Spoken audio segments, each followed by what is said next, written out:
मैं Swati Rajput MSc classes में आपका हार्दिक स्वागत करती हूँ। फिर एक बार हिंदी को लेकर हम पढ़ेंगे सगुण काव्य धारा।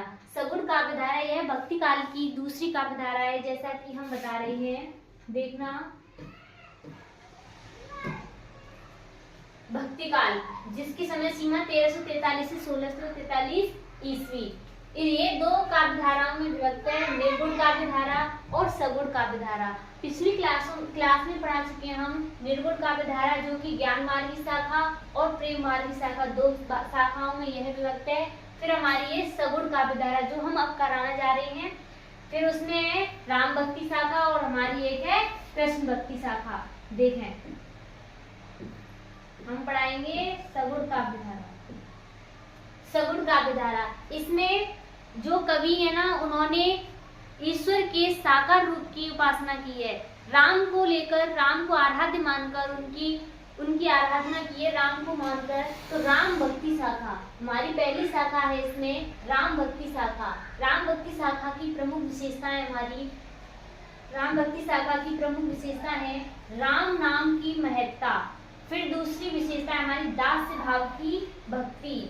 तीसरी हमारी लोक कल्याण की भावना और चौथी अवधि एवं ब्रज भाषा का प्रयोग तथा पांचवी हमारी समन्वय की भावना।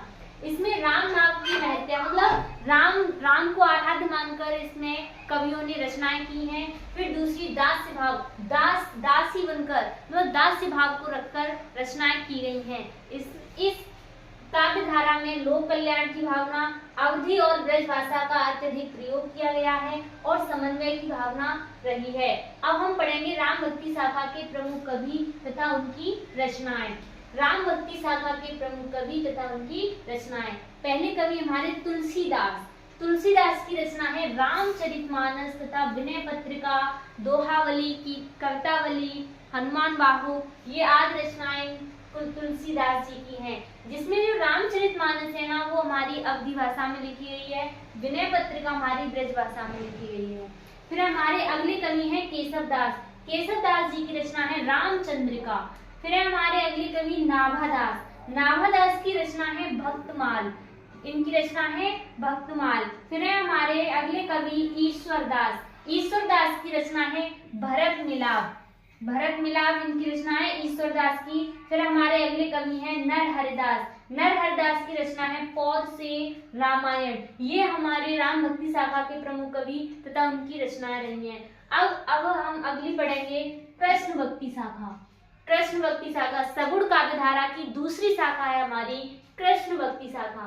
कृष्ण भक्ति शाखा में कृष्ण को आराध्य मानकर कवियों ने रचनाएं की हैं। तो देखो, कृष्ण भक्ति शाखा की प्रमुख विशेषताएं क्या हैं। पहली है श्री कृष्ण लीलाओं का वर्णन। श्री कृष्ण भगवान जो है ना, उनकी लीलाओं, छोटे थे ना तब की जो लीलाएं हैं उनका वर्णन किया गया है। जैसा कि आप देख भी सकते हैं, सूरदास जी ने अत्यधिक उनकी पद लिखी है, उन पर बहुत सारी रचनाएं लिखी उनकी लीलाओं का वर्णन करते हुए। श्री कृष्ण लीलाओं का वर्णन, तो इस शाखा की प्रमुख विशेषता रहेगी ये श्री कृष्ण लीलाओं का वर्णन। दूसरी हमारी सख्य भाव की भावना, सख्य भाव की भावना रही है इसमें। फिर हमारी तीसरी ब्रज भाषा का प्रयोग। ब्रज भाषा का प्रयोग अत्यधिक रहा है इसमें। सूरदास जी जो है ना, वो हमारे ब्रज भाषा में ही रचना करते थे अत्यधिक, तो ब्रज भाषा का प्रयोग इसमें ज्यादा रहेगा। फिर हमारी अगली वात्सल्य एवं श्रृंगार रस की प्रधानता। सूरदास जी ने अत्यधिक वात्सल्य रस और श्रृंगार रस में ही इनकी रचनाएं लिखी हैं। उन्होंने ज्यादातर सूरदास जी ने वात्सल्य और श्रृंगार रस में ही रचनाएं की हैं। फिर हमारी गेय रचनाओं का सृजन। गेय मतलब इनकी जो रचनाएं उनको हम गा भी सकते हैं, उनके पद गाते हैं। सूरदास जी ने जो भी पद लिखे हैं उनको हम गा भी सकते हैं, तो गेय रचनाओं का भी सृजन है इसमें। फिर हम पढ़ेंगे अगले कृष्ण भक्ति शाखा के प्रमुख कवि तथा उनकी रचनाएं। तो देखो, पहले हमारे सूरदास जी ने लिखी है सूरसागर, सूरसारावली तथा साहित्य लहरी। ये इनकी रचनाएं सूरदास जी की, इन्होंने ब्रज भाषा में लिखी है। फिर हमारे अगले कवि हैं नंददास। नंददास की रचना है रसमंजरी। क्या है इनकी रचना? रसमंजरी। फिर अगले हैं परमानंद दास की रचना है परमानंद सागर। फिर हमारे अगले कवि हैं कृष्णदास। इनकी रचना है युगलमान चरित्र। फिर हमारे अगले कवि हैं कुम्भन दास। कुम्भन दास की रचना फुटकल पद, इन्होंने फुटकल पद लिखे हैं। चतुर्भुज दास की रचना है भक्ति प्रताप। फिर हमारे अगले हैं छीक स्वामी, इन्होंने फुटकल पद लिखी हैं। गोविंद स्वामी, इन्होंने भी फुटकल पद लिखी हैं।